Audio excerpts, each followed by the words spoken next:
Então,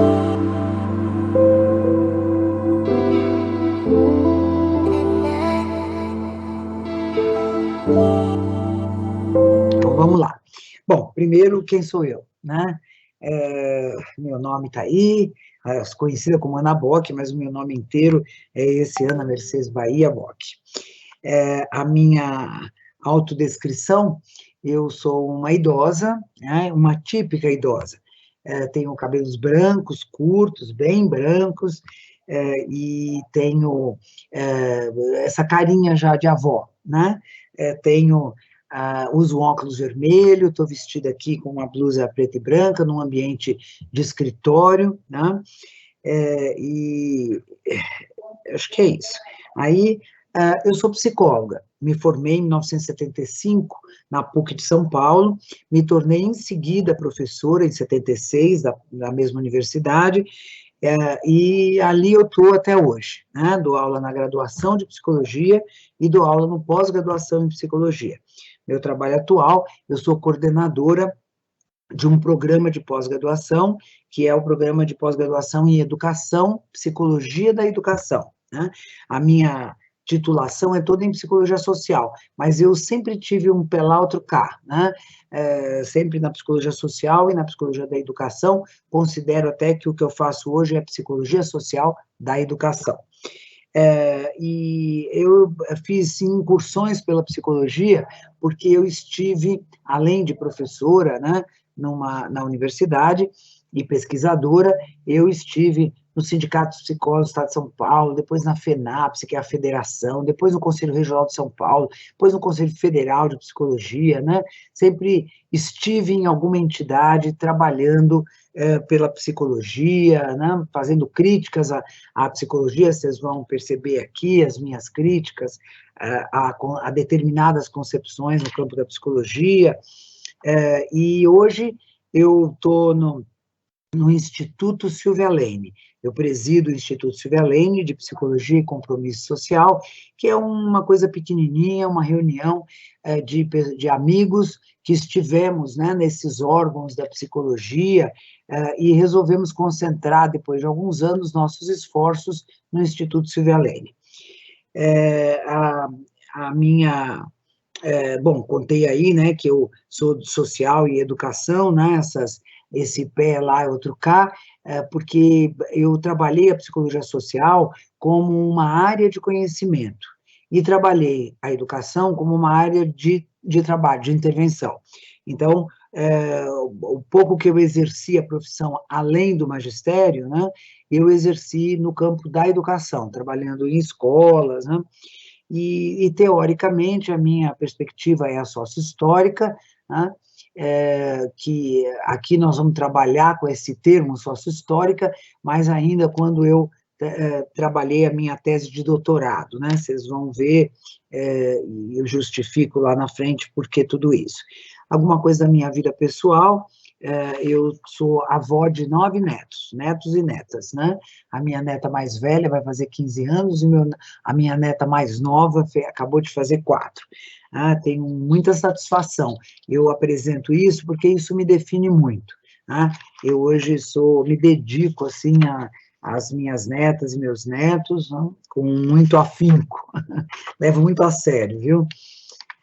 Tudo bem. Eu começo justificando a temática e depois apontando um pouco o nosso caminho, né? A temática do fenômeno psicológico, ela tem sido pouco trazida, pouco apresentada como uma questão importante, porque há uma aceitação acrítica do conceito. A gente gosta tanto da psicologia, né? A gente entende que estamos na psicologia, gostamos dela, não queremos sair, trabalhamos nela, nos orgulhamos dela, e a gente deixa de perguntar, afinal de contas, com o que trabalhamos. Claro, se nos perguntar, vamos responder com a subjetividade ou com o fenômeno psicológico, né? Mas a gente não se pergunta o que exatamente nós estamos querendo dizer com o fenômeno psicológico. Será que todos os psicólogos que falam subjetividade ou fenômeno psicológico estão querendo dizer a mesma coisa, né? Então, há nesse sentido uma aceitação acrítica e uma naturalização dele, como se ele sempre tivesse existido. A gente parte do princípio de que trabalhamos com fenômeno psicológico daqui para frente, e a gente não vai, não volta um pouquinho atrás na história para ver se ele sempre existiu desta forma, teorizado dessa forma, se ele sempre foi considerado da forma como a gente considera hoje, né? A gente naturalizou. Ele existe e existe, ponto, né? Não há necessidade de fazer a discussão. Então, eu tenho trazido essa questão como uma questão importante, né? E conto para vocês por quê.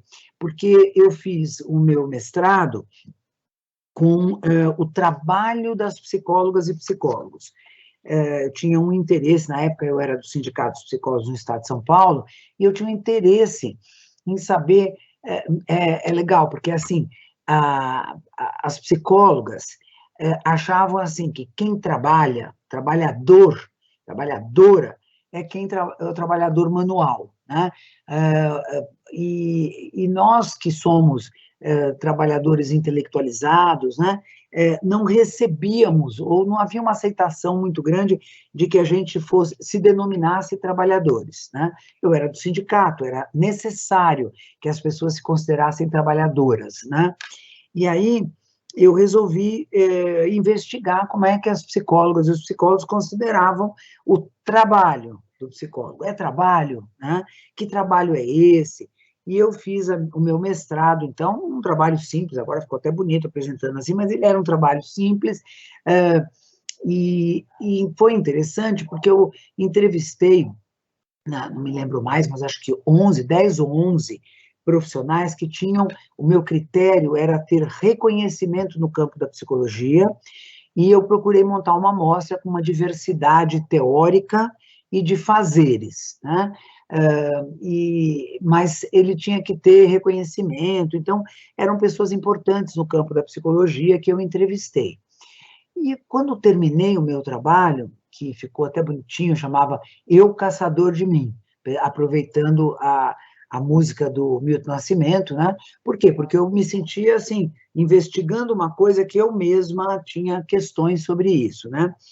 Quando eu terminei, a pergunta final do meu trabalho de mestrado era, mas afinal de contas, o que será que esses psicólogos e psicólogas acham que é o fenômeno psicológico? Né? Porque todo mundo respondia daqui para frente. O trabalho do psicólogo é trabalhar com fenômeno psicológico. Ah, eu faço isso, eu faço aquilo, eu trabalho com isso, trabalho desse jeito, trabalho com essa técnica, com esse procedimento, mas ninguém questionava, nem se dedicava a uma explicitação do que seria o fenômeno psicológico com o qual eles trabalhavam, elas trabalhavam, né?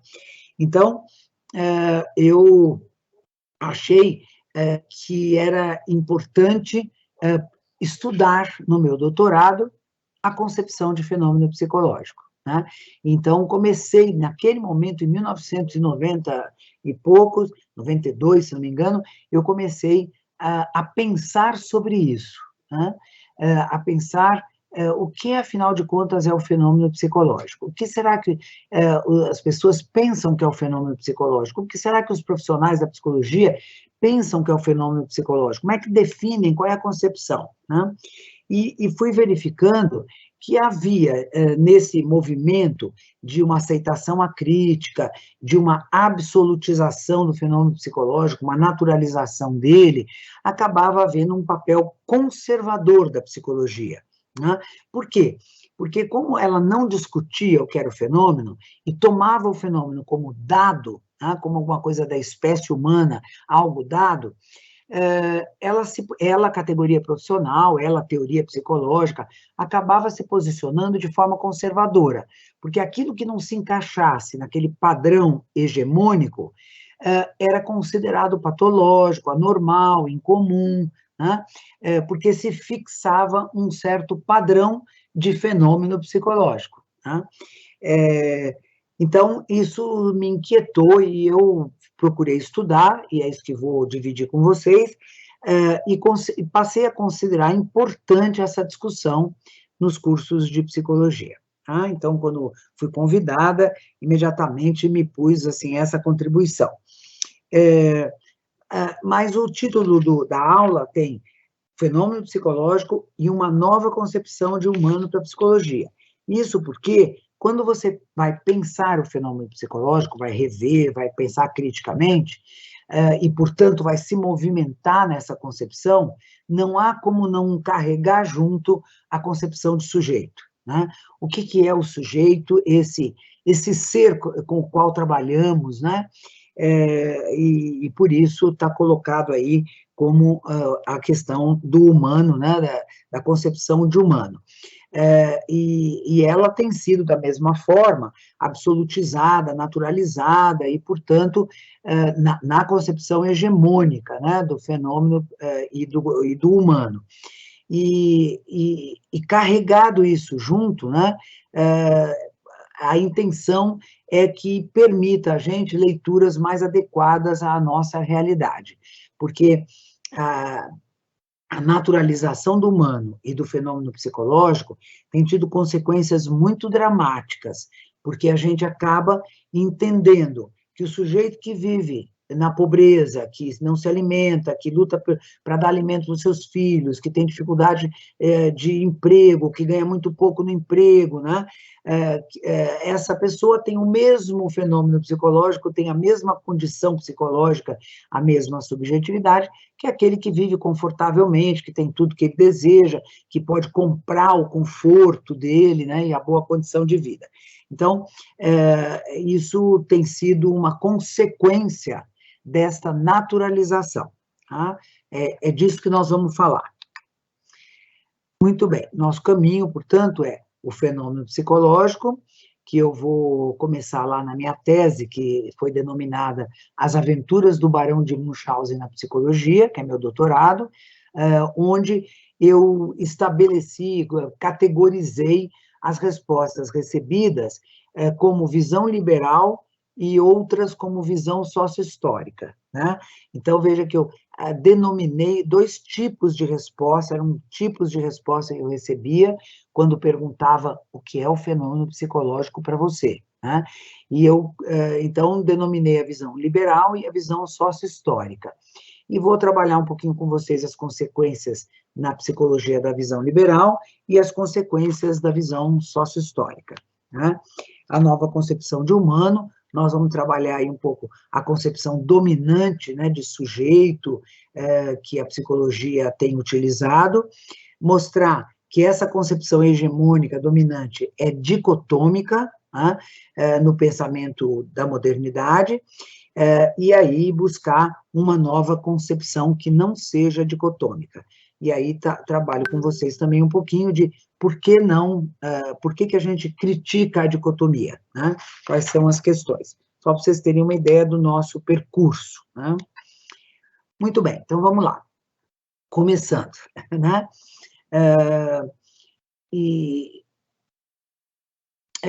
O meu doutorado eu defendi em 1997, né?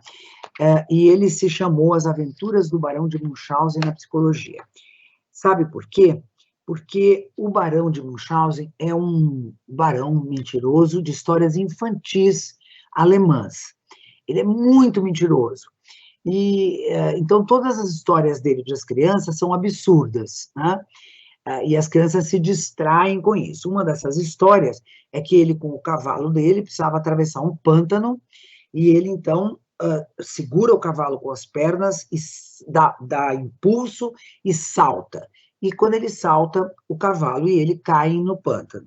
Afundando, aflito, sem saber como sair do pântano, ele segura o cavalo com as pernas e se puxa pelos próprios cabelos, né?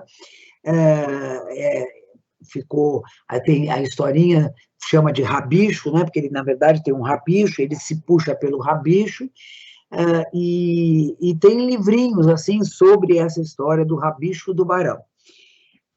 Até alguns deles, ou pelo menos um deles que eu encontrei, é um livro de autoajuda, né, porque essa ideia do sujeito se ajudar, se lançar, se erguer, né?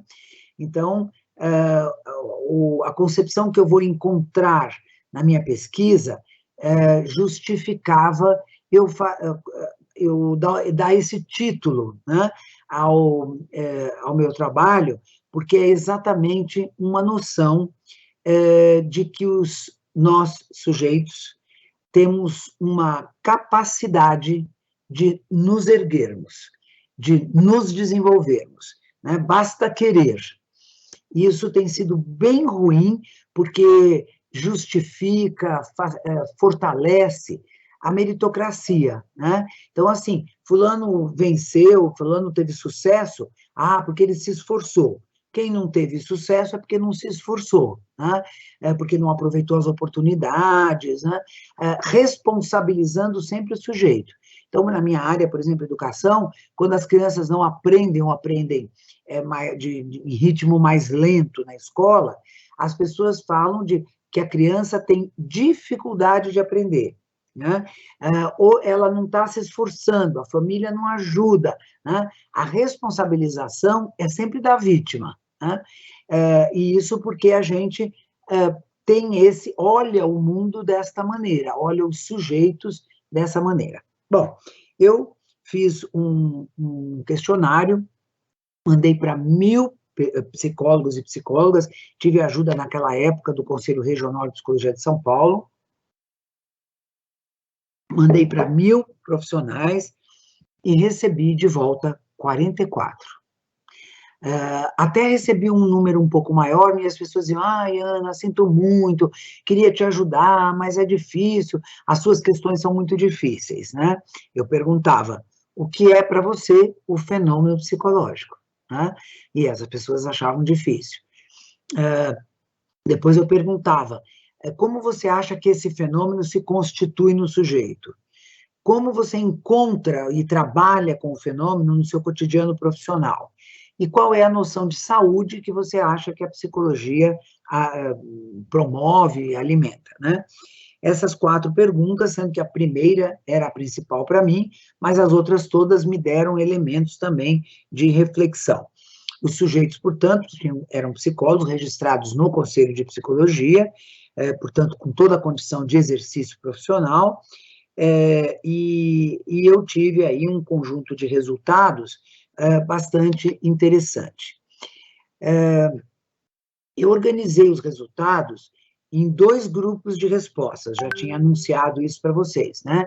Que expressaram 2 concepções, que eu denominei de visão liberal do humano e de visão sócio-histórica do humano. A visão liberal é a visão hegemônica na nossa sociedade. Ela, de certa maneira, ainda é.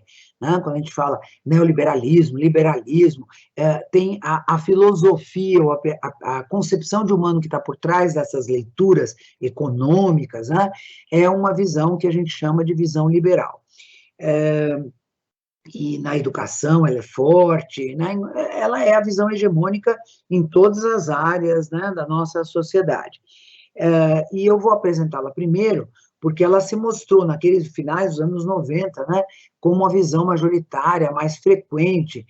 A maior parte dos meus questionários estavam encaixados, né, nessa visão liberal.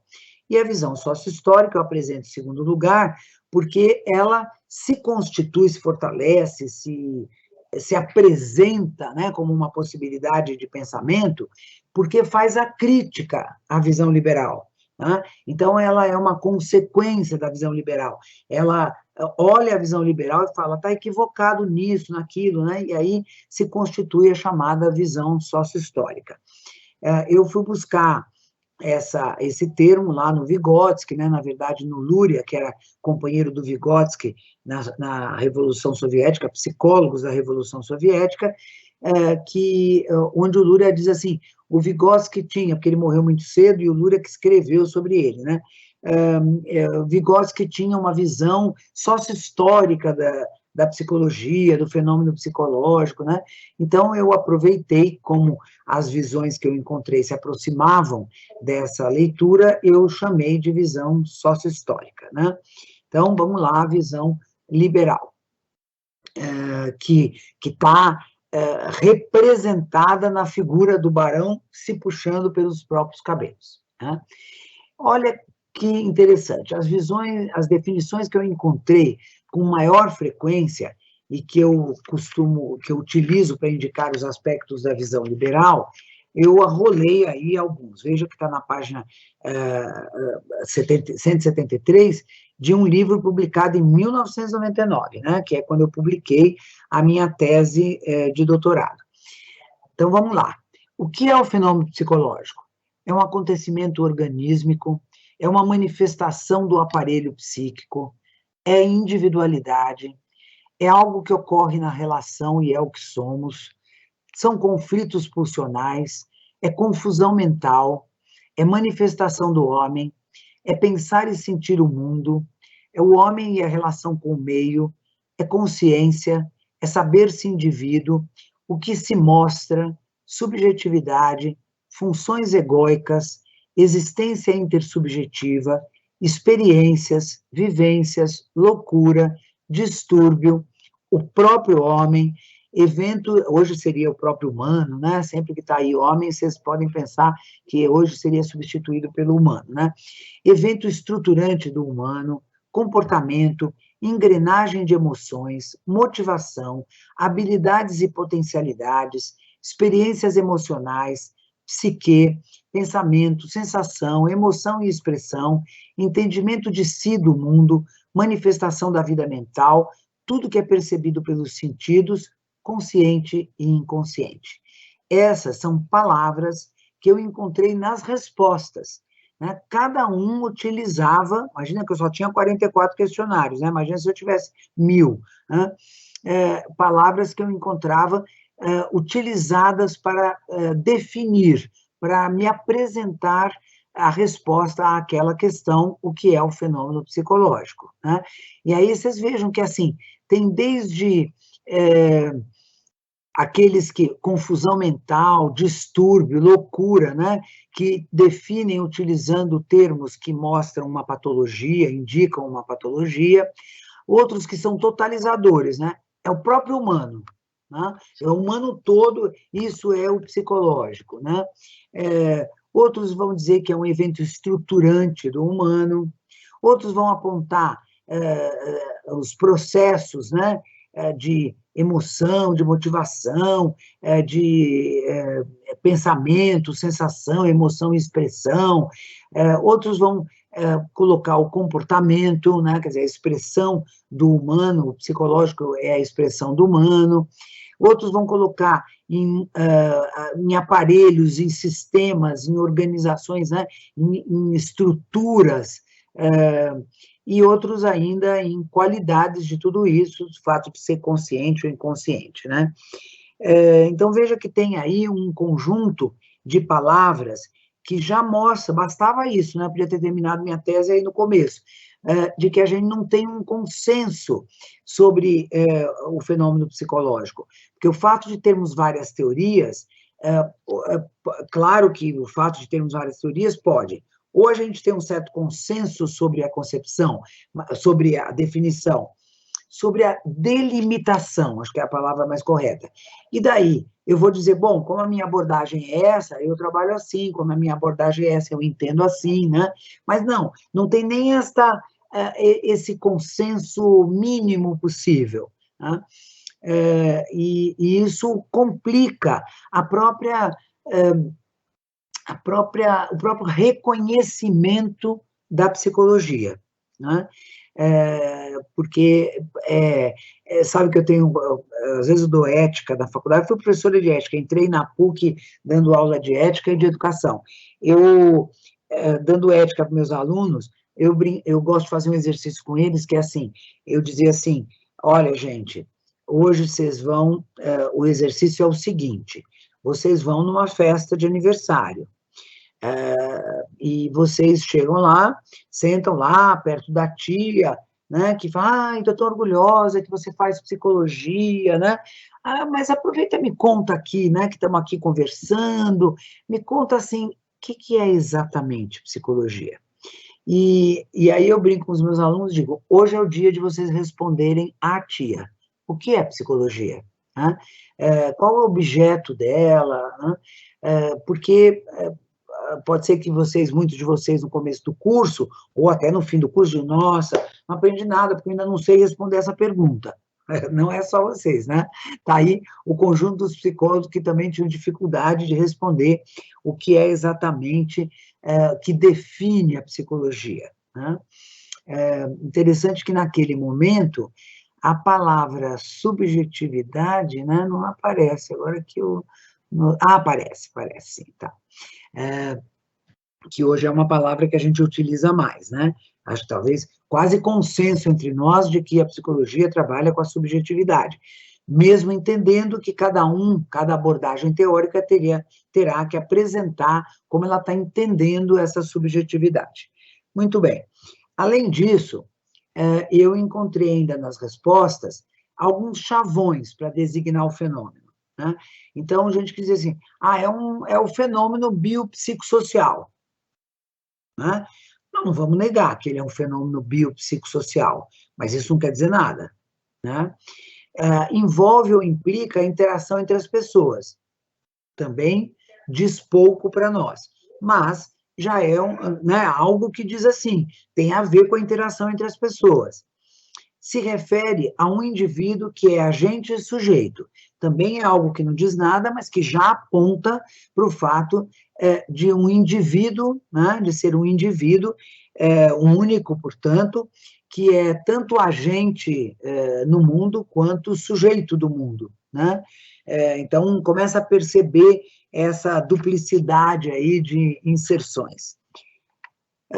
Ainda encontrei elementos que são recorrentes nas respostas. É um fenômeno interior ao homem. E aqui começam as nossas complicações, né? Porque é recorrente a resposta de que o psicológico, o fenômeno psicológico é interior ao homem, ao humano, né? O que significa pensar que é interior? A gente pode dizer assim, bom, significa pensar que ele é singular, que cada um tem sua organização, tem elementos, né, que são próprios, né? Mas não, é uma noção de que é algo enclausurado em nós, tá? E que, assim, que está lá dentro de nós como se nós fôssemos um estojo do fenômeno psicológico, né? Ele está lá dentro de nós, ele tem vários componentes, eu conheço pouco dele, eu preciso fazer um esforço para conhecê-lo, né? Porque ele é uma coisa que está lá dentro de mim, que eu não apreendo, que eu, né, não conheço completamente. É uma noção que equivale, que seria análoga a uma ideia de alma, né? E nós não podemos negar a influência do pensamento, né, judaico-cristão, que vai constituindo o pensamento ocidental. Então, é isso mesmo, né? É uma noção de que há dentro de nós algo. Nós superamos a ideia de que é algo que sai de nós depois que a gente morre, que incorpora no outro. Não é essa visão religiosa. A gente escapou de dizer, não, isso aí é religião. Não, ciência é outra coisa. Mas restou como um elemento dentro de nós, absoluto, tá? Que eu desconheço, que eu não me aproprio, que eu preciso fazer um esforço para me apropriar. E que me angustia, porque eu me pergunto sempre, quem sou eu? Mas por que você pergunta quem é você? Porque eu vou tomar esse fenômeno psicológico interior a mim como o fenômeno psicológico, o eu. Este é o verdadeiro eu. Está relacionado a uma ideia de um verdadeiro eu. Como se fosse... vou colocar isso também em seguida, mas, assim, essa ideia de que esse eu, Ana Bock, que está aqui se apresentando, que fez lá a sua autodescrição, né, não é a Ana Bock verdadeira, porque a Ana Bock verdadeira está dentro de mim. Eu mesma tenho pouco alcance a ela. Eu tenho que fazer um esforço para pensar o que eu quero mesmo, o que eu gosto mesmo, quem eu sou mesmo, né? porque está lá resguardado, né? E isso é um problema para nós, né? É um problema, mas já vamos ver por que é um problema. Então, é um fenômeno interior ao homem, tem vários componentes, então ninguém nega que é uma coisa diversificada, rica, é uma estrutura, uma organização interna, tem aspectos conscientes e inconscientes, tem algo de biológico e de social, a interação com o meio e com os outros é importante, recebe, portanto, a influência de fora, é passível de ser conhecido, tanto que a psicologia vai fazer esse esforço, e a psicologia possui instrumentos para contribuir com o conhecimento desse fenômeno e a sua reestruturação quando ele não está bem, né? É um fenômeno que se desestrutura, possibilita o indivíduo relacionar-se consigo mesmo. Veja que o psicológico chega a ser pensado como um intermediário entre um eu verdadeiro e este eu que aparece. Ele é um intermediário, ele faz um diálogo entre aquilo que eu, da forma como eu me comporto, da forma como eu sou socialmente, e aquilo que é o meu verdadeiro eu, né? Então, essas ideias que estão aí, não são ideias pouco frequentes, não, elas são, por isso que eu pus elementos recorrentes, tá? É comum, era comum, nas respostas dos anos 93, 94, era comum aparecer aparecerem esses elementos. E eu, como eu só tive 44 respostas, a Silvia me pediu que ampliasse a minha fonte de dados, de informação.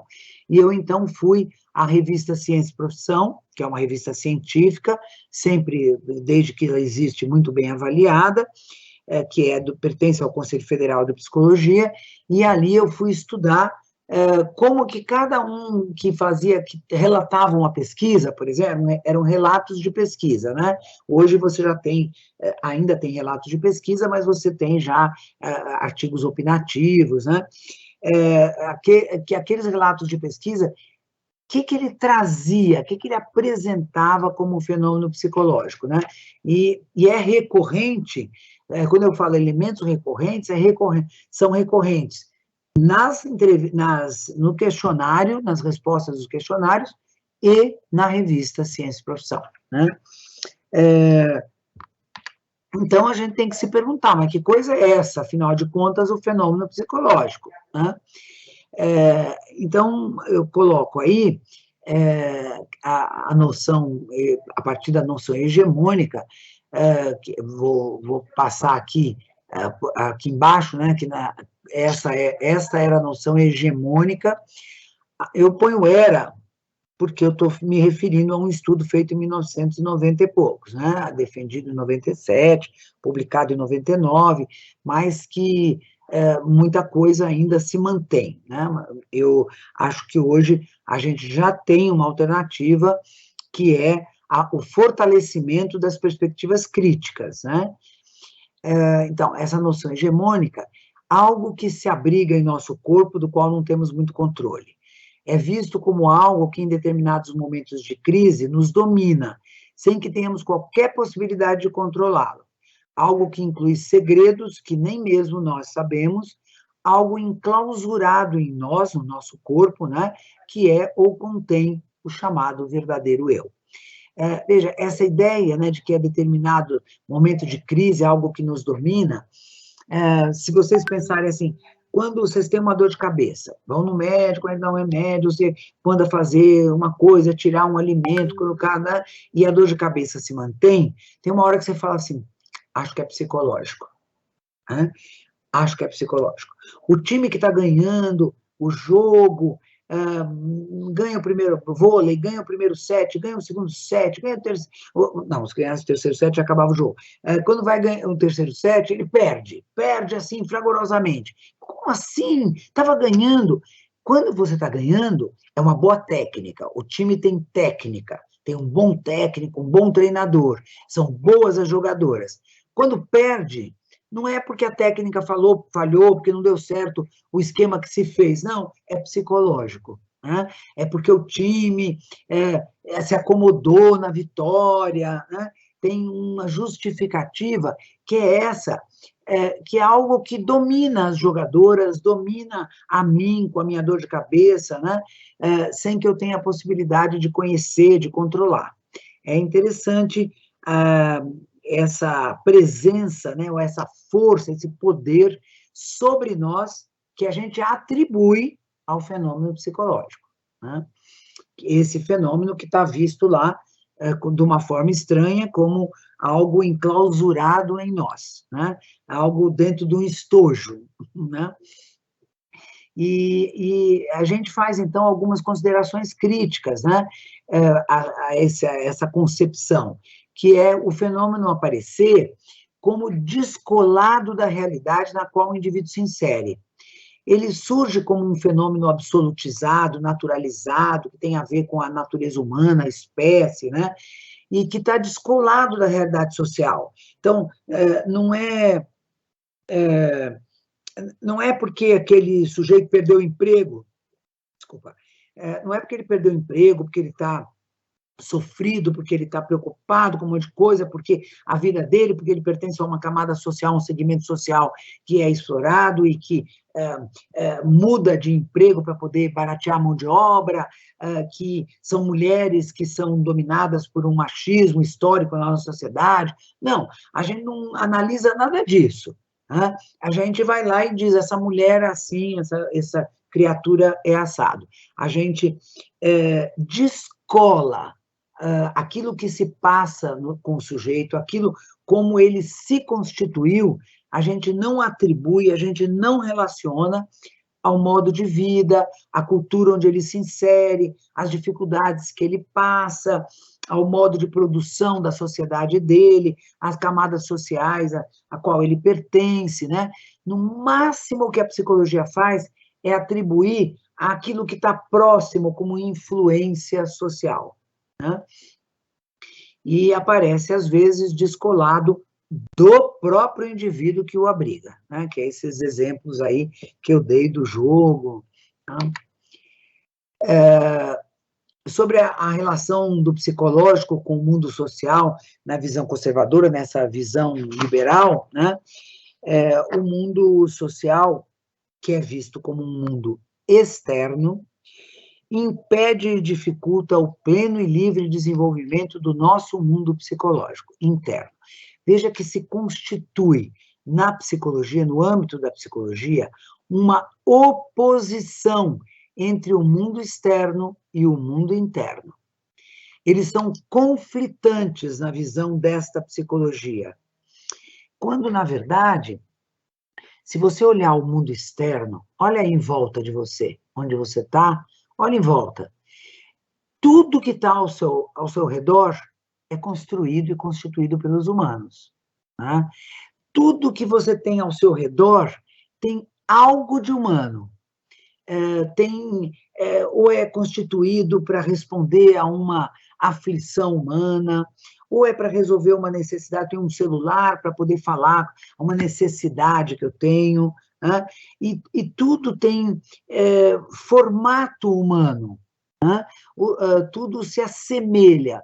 O mundo objetivo está constituído à imagem e semelhança do humano. Toda uma cadeira, não é à toa que a cadeira é assim, né? Porque é a forma como o meu corpo pode se manter ereto para eu poder apresentar a aula, mas, ao mesmo tempo, ele pode relaxar. Né? Minhas pernas estão relaxadas, né? E se eu quero deitar, eu tenho outro objeto, né, que me permite estar na horizontal. Então, as coisas que a gente constrói para responder às nossas necessidades, elas estão muito relacionadas ao nosso formato, vou chamar assim, né? Ao nosso formato. Portanto, o mundo externo não é um mundo estranho para nós.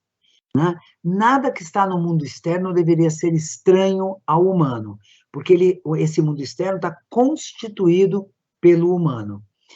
Mas a gente, na psicologia, põe isso como se fosse assim, sei lá quem é que criou esse mundo. Né? Eu sei que isso me impede, eu sei que isso me incomoda, né? Eu sei que isso me cerceia, né?